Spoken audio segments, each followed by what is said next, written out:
Gini ya, jangan anggap kecil gerakan spiritual yang murni ya.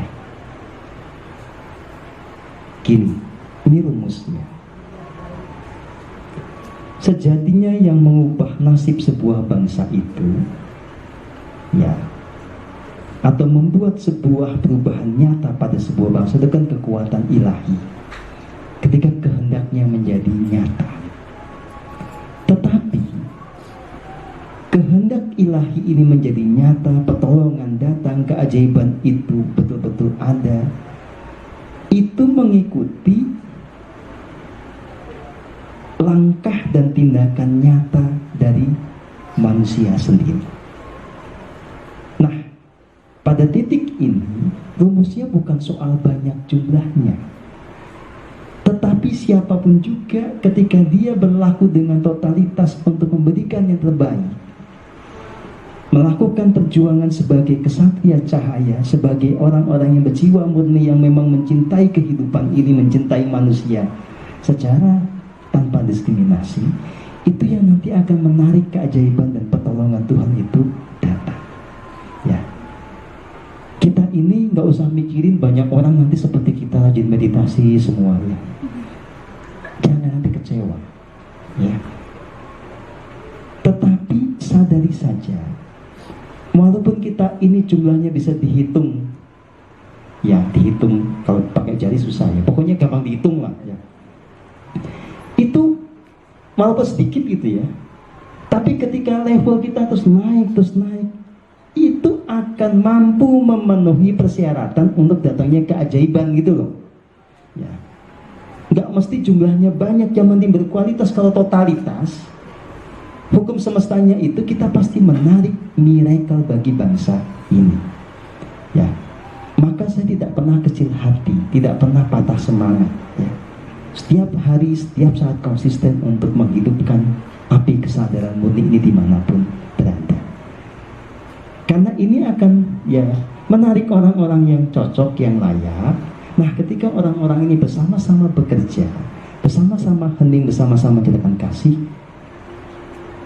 nanti yang selesai itu bukan masalah personal kita, tapi juga masalah bangsa gitu loh ya. Apalagi secara faktual, kita ini kan juga saling terhubung dengan mereka yang ada di belahan bumi lain ya. Jadi walaupun secara fisik kita nggak ketemu, energi kita kan saling bertaut ya. Jadi lama-lama nanti masalah saya itu juga masalah satu planet gitu loh ya. Jadi tolong Anda juga jangan mengecilkan peran Anda sendiri ya. Emang lu siapa mau menyelamatkan bumi? Siapa aja terserah, tukang susu juga. Loh iya, masalahnya apa? Kita ini kan ya warga bumi ya. Jadi kalau kita punya kesadaran menyelamatkan bumi ya boleh-boleh aja, masa nggak boleh? Terserah mau profesinya apa, kita pangkatnya apa, nggak penting. Yang penting kemurnian jiwa kita itu pasti membuahkan hasil gitu ya. Jangan punya pengkedilan pikiran yang bisa menyelamatkan tuh avatar-avatar legendaris di masa lalu. Zaman mereka udah lewat, ini zamannya kita ya. Kalau Anda betul-betul bersungguh-sungguh, Anda akan menjadi legenda di masa depan. Walaupun sekarang dianggapnya ya cuma begitu-begitu aja kan, nggak tahu ya. Ya gitulah pokoknya ya. Nah gini, gini, ini penjelasan teoritis aja ya. Kita kan semenjak bulan Maret itu, ketika orang lain sibuk dengan pandemi, kan kita biasa-biasa aja. Pandemi itu nggak berlaku buat kita gitu. Orang lain sibuk pakai masker ya, kita mayoritas nggak pakai masker kecuali sedikit yang nanti pada akhirnya dilepas juga kan ya. Nah, tapi pertanyaannya, kenapa mayoritas kita ini sehat? Ada 1-2 orang yang ikut meditasi tapi sakit juga. Itu bisa dijelaskan. Yang sakit itu ya, itu pasti ada pendahuluan yang membuat dia sakit. Kalau case misalnya teman kita Mas Reza Endut itu kan sempat kena corona. Itu problemnya sederhana. Dia itu ada temennya mati, dianggap mati karena corona.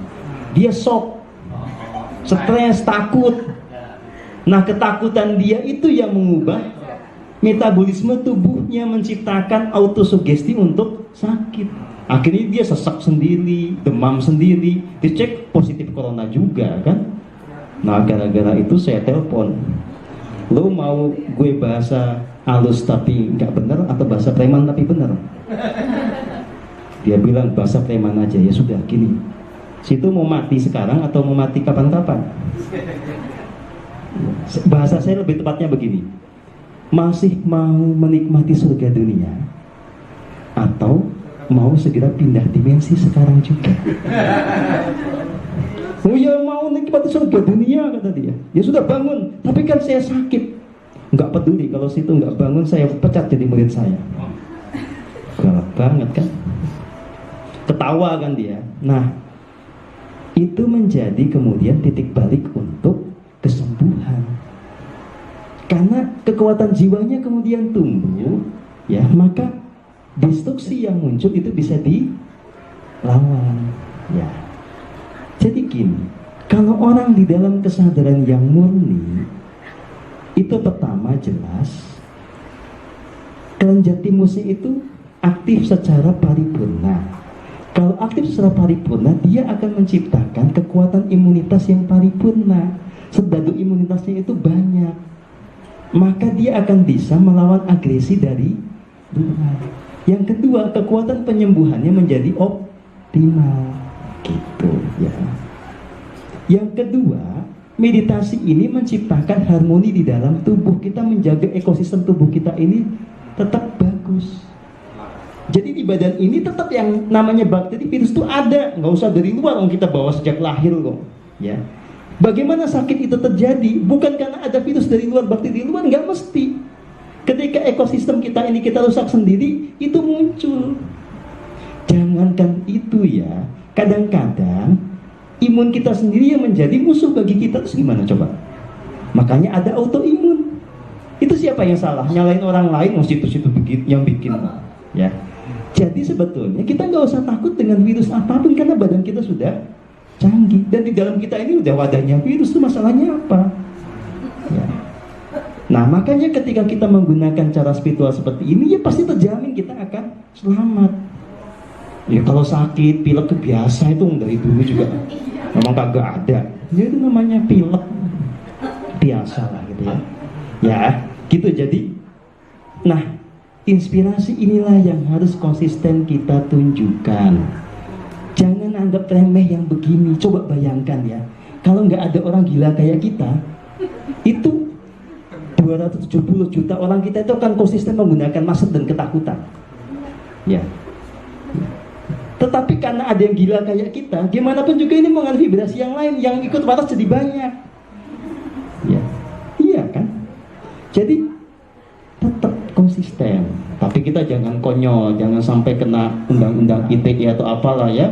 Bahasanya harus cerdas ya. Udah begitu ya.